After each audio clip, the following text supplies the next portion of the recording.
So, just trying to test some things out here as we are doing this first live in the remembrance of Sean Connery. Okay.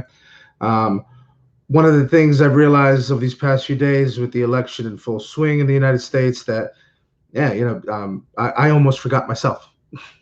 I almost forgot myself that Sean Connery passed away this Saturday. Um, and it did affect me. You know, it his movies were timeless. They stood with me for so long. I don't know about you guys out there, but yes, Sean Connery definitely is something.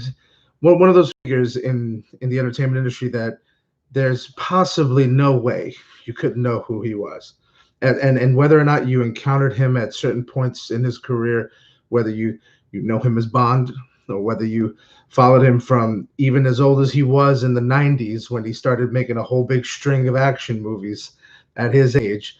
Um, Pretty much being an action star, even next to the likes of Harrison Ford, Nicolas Cage, and all and all those others at the time, Tom Cruise. That for a man at his age to be an actual action star is truly incredible. And so the only thing I kind of I always think I got a little slighted in his career because he only has one Oscar. It is for an amazing movie in The Untouchables. Um, but yeah, right now I'm just gonna wait a few more minutes. I realize I'm going into this. I said I'd start at 7 p.m.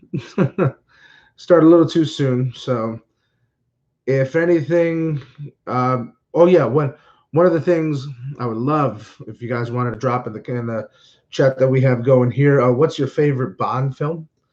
I know which one mine is, and I know he's a part of it. Let me know if you can hear me just fine, all that good stuff. As this is our first test with going live, and we will have many more to come. We are going to do the live still with the giveaways, with trivia based upon our shows. You have to watch all of our episodes. All right, I've come up with a couple questions to ask you guys in order for you guys to win these prizes. It'll be a little interesting that when like it'll seem pretty random. It'll seem very random, but yes, it's because we want to see who's paying attention. We want to see who our super fans are that are there for us, that are supporting us, that are watching us through and through. And yeah, we definitely want to give you guys some pretty cool prizes. Have a couple people, a couple of um, independent companies donating material and things for that giveaway. A couple of different types of shirts from different companies, different types of all different types of apparel and gear. So definitely there'll be a nice little pool of stuff for that live show. For that live show, we are gonna it's gonna be a little bit long as we talk about some of the episodes we've done already, and also some of the mistakes we've made along the way. Um, I guess the only other thing, what do we got here? Oh, probably don't hear me that well, do you? Probably hear me well now. But yeah, so what do we got?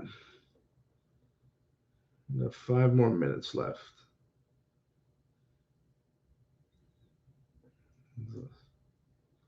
Ah, okay.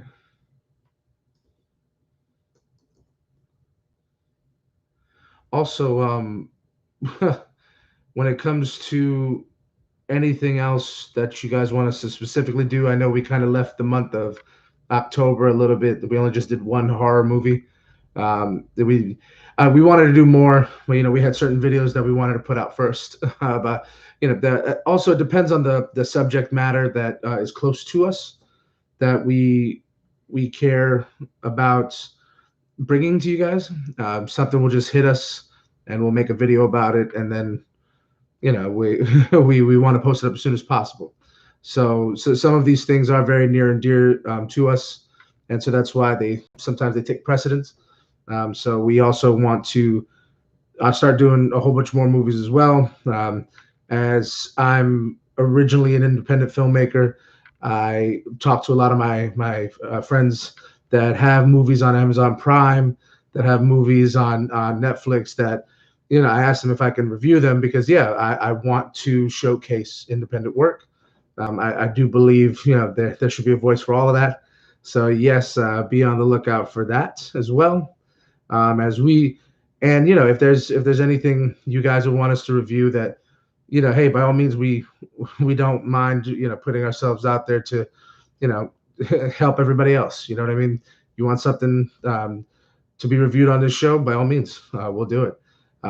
Even if it comes with, I know I'm personally looking into trying to, because I have a couple of friends in the anime world and trying to get into that a little bit in terms of if that will translate well. But yeah, when it comes to reviewing people who make comics, things like that. So it's just one of those things where we just want to be a voice for as many people as possible. To be a platform to help as many out there. Because it's one of those things where a lot of times people don't help each other. We get lost in that. We get lost in what we could do for each other, and a lot of times we forget to pay it forward. And that's the only thing I've noticed in my life, that I've never felt the immediate impact of paying it forward. I've always felt it later. And so, especially with you guys, with the 500 plus subscribers, we're almost at 600 right now. That is a huge deal. I can't thank you guys enough. And so, by all means, we would just love more feedback and comments, so that way we can make sure we give you the best show that you want to watch.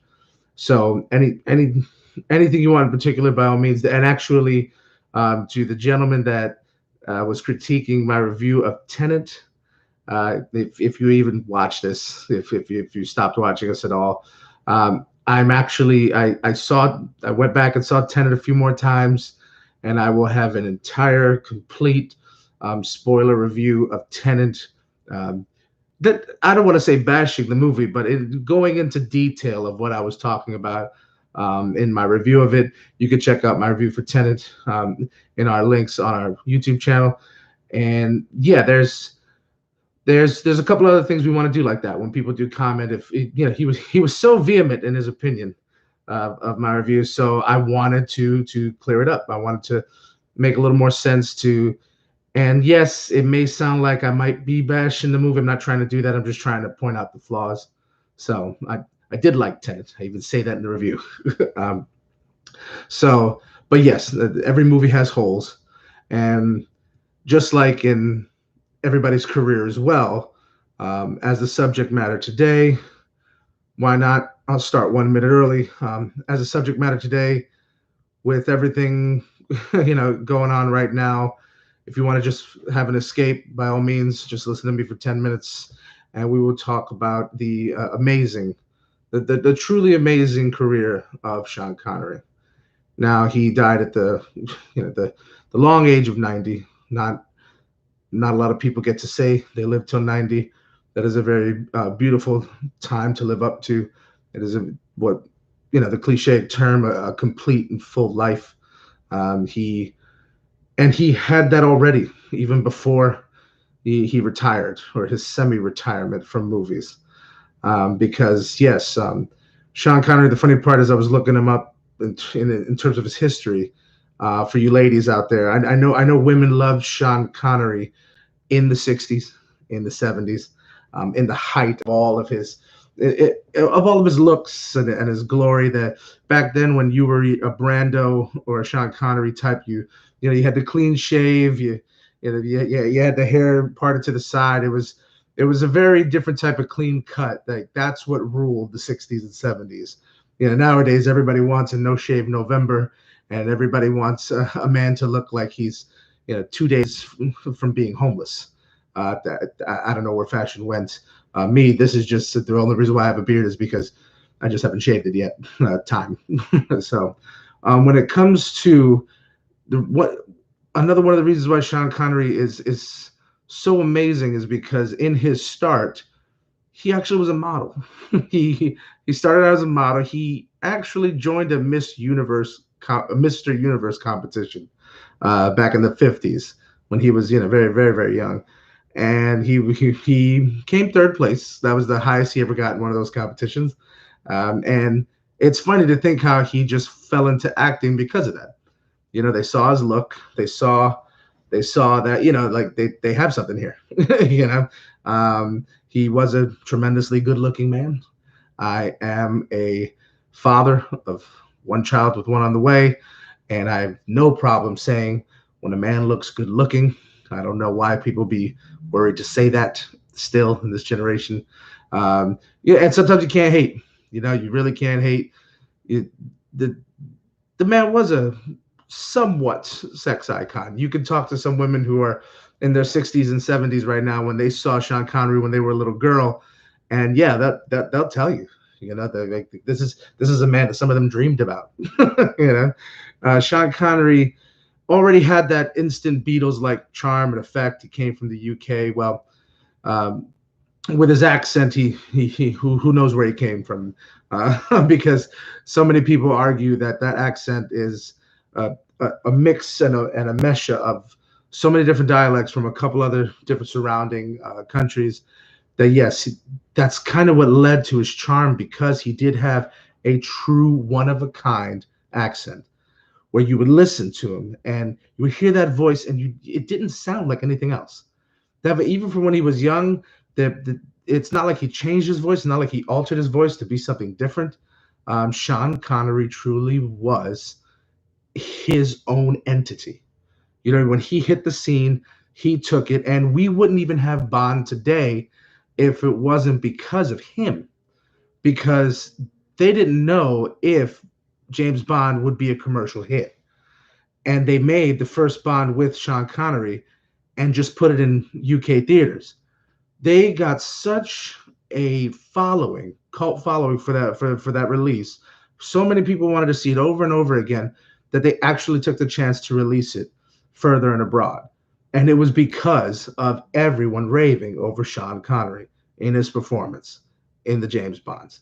There's when you want to say there's something that someone owns, even though there's about to be 25 James Bond movies and he only did 6, he owns James Bond.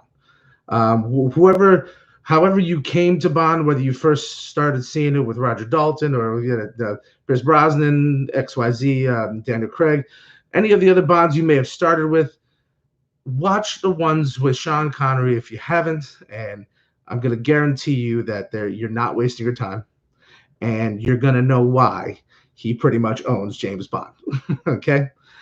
So when it comes to what does he do after that? Because the idea is that he truly, you can get typecast, really hard in staying with that.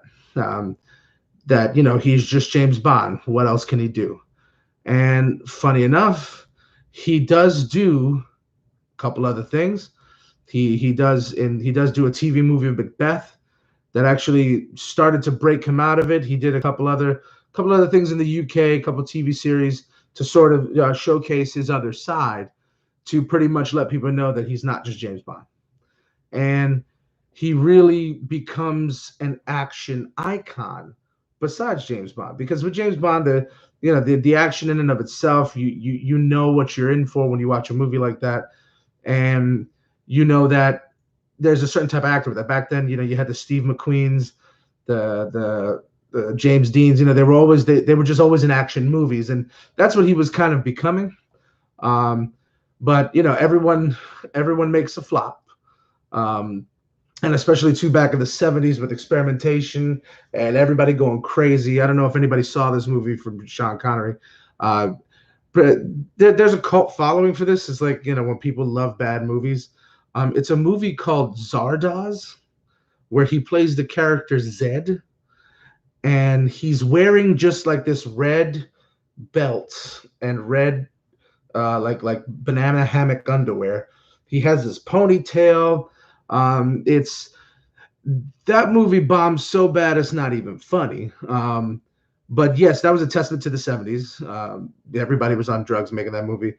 There's a great documentary about it that goes in depth. It's talking about Zardoz and how like it sort of took Sean Connery down a little bit, because the reason why this movie, it had a very big budget, but the special effects back then were god awful, and they thought with the name of Sean Connery this could be something. They wanted to make a series out of this with the character Zed, the hero, and his crazy He-Man looking costume, really like a knockoff of He-Man. It was pretty damn bad, and it was just weird. The Because half of it's one of those I can't even explain how weird and bad it is. But if you ever saw the movie Zardoz, you know exactly what I'm talking about. And not everybody's perfect, but the only saving grace is that he also makes in the same year Murder on the Orient Express. He does it's one of those where he kind of like he rebounds at the same time, you know, still showing his chops, still showing his amazing range, still showing his ability to take on various roles to the point where people, you know, like it's legit. You know, he's already been doing it for a little over 10 years, and in the 70s he's pretty much saying, yeah, I'm here, I'm not going anywhere, I'm an amazing actor. And we can't really say anything else bad about him because everything he keeps coming out with, it's pretty much safe, um, until we get to the 80s where it starts to become interesting, where finally in the 80s he's getting recognition, but you almost want to say that it I don't know where this movie holds a place in your heart if you ever saw Highlander, but his role in Highlander um, was important. um, Highlander is, for some people, they'll kill you if you say it's bad.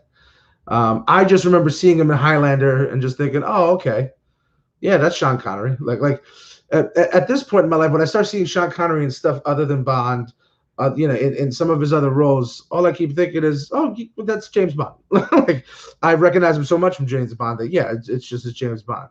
Um, but yes, the one role, unfortunately, I didn't see it when it came out because I was probably just born. It's the movie that he would eventually win his Oscar for. And the reason why I say this is unfortunate is that he only has one Oscar. That, you know, you would think in a man with a, you know, 40, 50-year career, he would have such a list of accolades of awards. Well, I mean, he has BAFTAs and SAG awards and Golden Globes, things like that. But for the Oscar aside, he only has one, and that is for The Untouchables. The Untouchables came out the year I was born in 1987, and The Untouchables is truly an amazing film. Um, Everybody in that movie, it's like they got the dream cast. I know some people will say that, you know, like that's what everybody says about that movie, but that's how good that movie is. It really is an amazing cast of people that like just their presence together. You can't beat it, you can't replicate it, you can't duplicate it. And Sean Connery, of course, Sean Connery deserved that Oscar for The Untouchables. So when it comes to his career, he's kind of cementing it at that point, and that's the late '80s. You know, where he went through 2 decades of Bond, went through, you know, experimentation as well with film, and showing his range of all different types of characters. And now he gets to hold up his Oscar high, and pretty much, really, hell, he could have retired then. You know, that's how amazing his career had been, that he would be just fine. But yes, now he moves on to he's now taking on a whole bunch of other different types of movies, and these are some of the movies that I grew up with, some of the movies I remember him in. Because yes, we in all of that, right after we get his role right next to Harrison Ford in Indiana Jones and the Last Crusade. Um, and this movie, one could say, if Sean Connery is not in this movie, there's no way they ever make any more. This He was great with Harrison Ford. That it's undeniable how just how amazing he is at every single moment with all types of dialogue. And he just him and Harrison Ford were a masterful pairing in this setting, in this action adventure movie. That now he continues that throughout the 90s. He's just doing a lot of action adventure, and having very poignant roles to the point where it's showcasing many different sides. With The Hunt for Red October being one that I just remember watching when I was a kid, and I thought, wow, I never knew it was that serious in a submarine. You know, I never knew how intense things could be in a submarine. And obviously, with the sequel to Highlander, that still had buzz. and he still has to play his role in it. But then again, you also get some of his other movies where he's along for the ride in Robin Hood, Prince of Thieves. People forget that he played King Richard. Um, and this is just where I just remember seeing him growing up. So much so that when we get to movies like First Night and Dragonheart, for me, Dragonheart, I knew his voice even as a kid. I've always been good with voices where like I could hear a voice and know who's talking. So when it came to Sean Connery in the voice of that dragon, I'm like, that's Sean Connery. I'm a kid and I know that that's Sean Connery. And that's how that's how much his voice is a trademark in and of itself. Um, and I remember First Night too. I just remember whenever I saw his face, I knew I was gonna have a good time watching a movie. I knew it was gonna be fun. I knew it was gonna be exciting. I knew it was gonna be adventurous. And also, he would provide the the necessary relief at times. The other parts of it that you wouldn't get otherwise if it isn't Sean Connery. And so when it came down to in the later of the 90s and the early 2000s, as he's, I'm not going to say wrapping up his career, but I would say wrapping up the bulk of his important part of his career, because he did take a little hiatus. He goes back to action a little bit, does The Rock with wow, Nicolas Cage. I'm sorry, Nicolas Cage. I forgot your name. Um, but you see, the great thing about The Rock is that Nicolas Cage is making his name as an action star. Sean Connery, we already know he used to be an action star, so the pairing just makes all the more sense. All right. It's truly a pivotal movie of the '90s blockbuster action film, and it is one that I will encourage people to always watch. As much as some people hate Nicolas Cage with a fervent passion that I can't even begin to explain. But yes, The Rock is completely worth it, if at all, because of Sean Connery. And then when he does Entrapment and Finding Forrester, where you can see him sort of slowing down. He's taking it easy. The subject matter is getting a little more serious. And then unfortunately he wanted to do this movie. He wanted to bring it about and actually create this world, because we haven't had superhero movies. We haven't had like a whole universe around it. And he was a big fan of the League of Extraordinary Gentlemen. And I feel so bad for Sean Connery that that movie got panned so by every critic. There really was no following for the League of Extraordinary Gentlemen. And it suffers 2003 in the middle of all that, X-Men movies, things like that, trying to find their ground. They're trying to find their way with special effects. And unfortunately for the League of Extraordinary Gentlemen, it it fell short on too many marks, and that's why too many people laughed at it. That's why too many people didn't respect it. So he took a little break. The funny part is that he actually did some voice work. Uh, Little be known, people don't realize that. Yeah, they could have catched his voice in a few things. He didn't do a lot of voiceover work, um, but yeah, he stopped with being on screen when it came to doing a role. And it mainly because how passionate he was about the League of Extraordinary Gentlemen, and then how quickly it got squashed from future sequels, so on and so forth. That it's sometimes it's a little unfortunate that not but 15 years later, after his Oscar, that yeah he would call it quits in a roundabout sense. And he he like I said, he could have left after Untouchables. He got his Oscar in '87. He didn't have to do anything else. But I feel like most people, when they get to that point in life where they've done so much, they just want to keep going. They don't want to stop. And I'm thankful that he kept going because he gave me some of the quintessential action movies I saw when I was a kid, and I probably wouldn't have a love for watching cinema, for watching movies and television, if I didn't have his material. If you just talk about Sean Connery movies, that library alone will take you on a vast roller coaster of so many different types of stories and styles that you can literally get lost in all of it and have a tremendously good time. And he he is timeless because of how much he impacted the world through those roles. How much people will never forget his iconic role in James Bond. How much people will never forget that voice, that iconic voice that you can hear from. I can hear it in my head right now as he talks. I'm not going to do a Sean Connery impression. I think that would do a little disservice, as my impression isn't that good anyway. But when it comes to um, the legacy that he left behind, it is one that will be unrivaled, one that will be unmatched.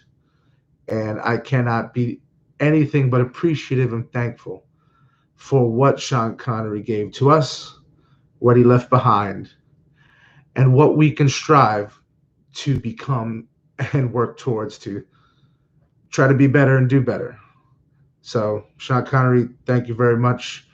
You were a true talent, a true inspiration, and your movies will live on forever. We will never forget.